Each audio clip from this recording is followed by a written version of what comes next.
Welcome back to another video, guys. We're here at the Divebomb booth at GameFair, and we have Asher here with us. And if he wants to go over anything, he can, of how GameFair went. Yeah, man, it's been an awesome show.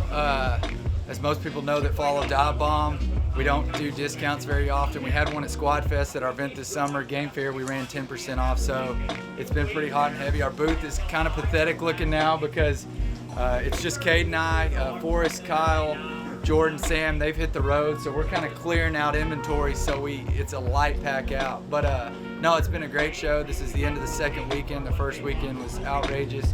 Crazy traffic. We're in an awesome spot right here off the lake across from the food court. And it's just been a blast meeting a lot of guys that run our product or follow us and get to shake their hand, talk waterfowl hunting. Best time of season is here. Best time of the year is here with waterfowl season, and we couldn't be more excited. So from what we can tell, all of our customers and supporters, they're equally as excited because everybody is about to be in play very, very soon for waterfowl season. So it's been awesome.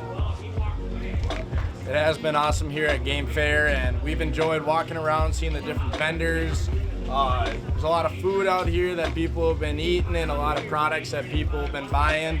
And it's a great time to walk around and see other people with the same passion that we have and get to meet the same people. And so some products here that Divebomb was offering was their V2AFs, and it's the alternate position from the V2As. And they've also got the standard V2s, which are the non-flocked heads, the standard body. The V2As or the V2Fs are the flocked bodies, or the flocked heads with the body. And then you got the black and whites, which is my personal favorite because they pop in any scenario that you're in. Snow, corn, beans, running traffic, they're awesome.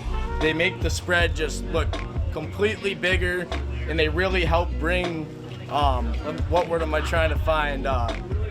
Better contrast to your spread. And then they also got the alternate non-flocked, and then they've got a variety of duck decoys, specs, and snows. No, yeah, it's been absolutely awesome. A lot of people, they'll say, like, what decoys do I need? What decoys do I need to get from September to January? And the fact is there is no magic formula. Everything changes based on time of year, temperature, weather, pressure. There's so many factors that will determine how many decoys you're using, how you're setting them out, what decoys you're using. Early in the season, you might only run 2 or 3 dozen. A lot of space, a lot of family groups. As it gets later in the year, you start throwing birds different looks, maybe bringing the decoys a little tighter, running bigger spreads, mixing in some black and whites. If you're getting in dark fields, chisel plow, dirty cornfields, places you need more visibility. You never know when you're gonna have ducks into the mix, just to add a little more variety, a little more contrast that ultimately leads to a little bit more confidence in waterfowl. The common theme you hear in waterfowl is match the hatch. Well, if you're out scouting, you want to as closely resemble what the birds are doing in the field with your decoy spread. The way we like to look at it, and it's an analogy we use often, is when you go to sit down at your dinner table, you know where everything is. You know where your plate's supposed to be, your salt, your pepper, your knife, your fork.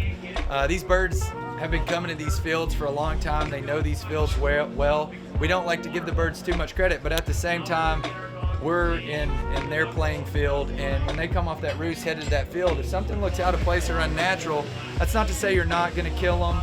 That's not to say you're going to not have a good hunt. But the more you can keep the advantage in your favor, keep the awareness level down of the waterfowl that you're hunting, the more success that you're going to see in the field. So a lot of different tools for a lot of different jobs: flocked, unflocked, sleepers, black and whites, ducks, specs, alternate specs, snows, blues, and then you start, we could go on and on when you start mixing in socks, getting motion. But it's a blast. We make a lot of different, variety of tools to get the job done. As most people know, the 2D decoys, you get the perception of movement as the birds work your spread, whereas socks, you're getting more of that physical movement. So there's a time and a place for all of them, and we're ready to put them to the test this fall.